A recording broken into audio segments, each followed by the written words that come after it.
बिस्मिल्लाहिर्रहमानिर्रहीम। अस्सलामुअलैकुम वरहमतुल्लाहि वबरकातुहू। औकात टीवी में अब्दुल जब्बार अंसारी आपकी खिदमत में हाजिर है। हमारी बहुत प्यारी कोलीग, धीमा अंदाज, मारूफ ब्रॉडकास्टर, लेजेंड ऑफ रेडियो मोहतरमा तस्कीन ज़फ़र इस दुनिया से जा चुकी हैं। अल्लाह उनको करवट करवट जन्नत नसीब करे।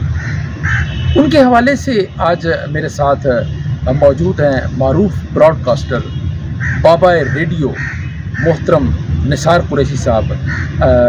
उनसे हम तस्कीन ज़फ़र के हवाले से बात करेंगे। अस्सलाम वालेकुम। वालेकुम अस्सलाम। सर कैसे हैं आप? अल्लाह करम जी, अल्लाह करम।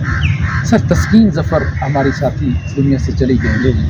आपके साथ बड़ी रफ़ाकत थी उनकी, क्या कहेंगे उनके बारे में, उनकी शख्सियत के बारे में कुछ रोशनी डालेंगे? हम उनके बारे में क्या कहें, वो तो बहुत ही तारीफ़ के काबिल थे जी। मेरा उनके साथ काफ़ी तवील अरसे का वो साथ रहा उनके साथ। उन्होंने तस्कीन ज़फ़र साहबा ने 1980 में 1980 में रेडियो कैरियर का आगाज़ किया। अच्छा। और मैंने 1981 में किया। वो एक साल मुझसे सीनियर।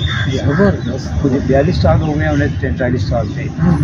और 27 साल मैंने खबरें पढ़ी हैं। खबरें पढ़ने में मेरा उनका बहुत साथ था जी।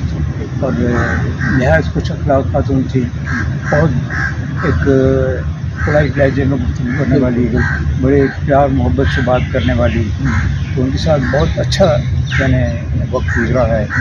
और जिस दिन उनकी वफ़ात हुई है उस दिन रेडियो की ख़बरों में मुसलसल ये नशर होता रहा है कि वो सफ़े अव्वल की न्यूज़ कास्ट थी रेडियो। इसमें कोई शक नहीं, इसमें कोई शक नहीं।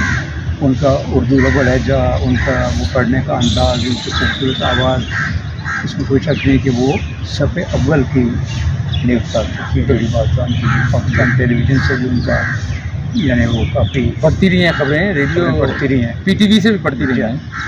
और हमारे डायरेक्टर जनरल साहब जो हैं सईद अहमद शेख साहब, उन्होंने ये फरमाया था कि जो खला पैदा हो गया उनके जाने से रेडियो पाकिस्तान की न्यूज़ में वो कभी खला नहीं, और उसमें भी कोई शक नहीं।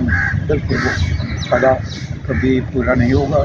और हमारी दुआ है कि अल्लाह रब्बुल इज़्ज़त उन्हें जन्नतुल फिरदौस में जगह अता फरमाए। उनके जो पसंदीदान हैं उनको सब्र जमील अता फरमाए। और जो हम उनके कुलीग हैं, हमें भी ये सदमा बर्दाश्त करने की अल्लाह रब्बुल इज़्ज़त इसकी कुव्वत अता। अच्छा निसार साहब, मुझे जब 31 मई 2023 में जब मेरी अहलिया का इंतकाल हुआ तो मुझे उन्होंने ताज़ियत के लिए फ़ोन किया, मैंने तस्कीन ज़फ़र में, और बात थोड़ी सी हुई, फ़ोन काट गया। उन्होंने फिर मुझे कॉल, यानी कि वो डिटेल पूछती थी कि क्या हुआ था उनको, कैसे उनकी वफ़ात हुई। तो मतलब है कि बड़ी ही हमदर्द खातून थी, बड़ी ही प्यारे अंदाज में बात करती थी। और एक दफ़ा मुझे इत्फाक हुआ कि मेरा बेटा भी साथ आया रेडियो में, तो हम न्यूज़ रूम में मौजूद है क्योंकि मैंने भी खबरें पढ़ना थी। तो मैंने कहा जी बेटे के साथ तस्वीर बनानी है, साथ खड़ा हो।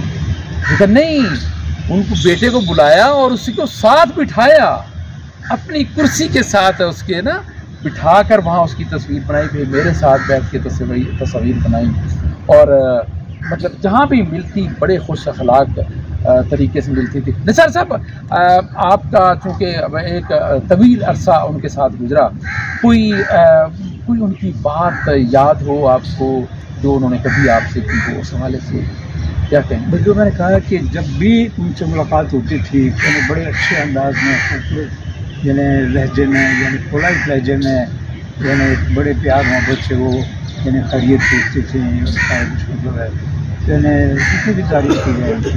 अच्छा, मजाक भी वो धीमे लहजे में करती थी, मतलब बड़े एक दफ़ा मुझे, मैं क्योंकि न्यूज़ में नया नया गया ना, कहती जी क्या नाम है आपका?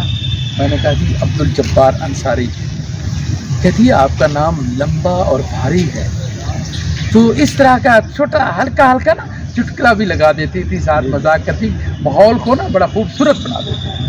बिल्कुल। तो निसार साहब, मैंने उनसे 3 साल से बल्कि मैं उनसे कह रहा था कि मैं आपका इंटरव्यू करना चाहता हूँ। जी। तो मुझे कहती थी अच्छा हाँ कि बिल्कुल करेंगे हम इंटरव्यू, लेकिन मैं आपको इंटरव्यू पोठवारी ज़बान में दूँगी। तो निसार साहब, ये पोठोहारी वाली ये क्या बात है? पोठोहारी स्पीकिंग थी वो, लेकिन आप अंदाजा लगाएं कि उनका लबो लहजा और उनका जो खूबसूरत जो है उर्दू का अंदाज बिल्कुल अहले ज़बान की तरह था। जी बिल्कुल बिल्कुल, महसूस भी नहीं होता था बिल्कुल। बहुत शुक्रिया, निसार साहब हमारे साथ मौजूद थे और उन्होंने मैडम तस्कीन ज़फ़र के हवाले से हमें बहुत ही खूबसूरत बातें बताई। इसके साथ ही अब्दुल जब्बार अंसारी और मेरे मुअज़्ज़िज़ मेहमान मोहतरम निसार कुरैशी को इजाज़त दीजिए। अल्लाह हाफ़िज़।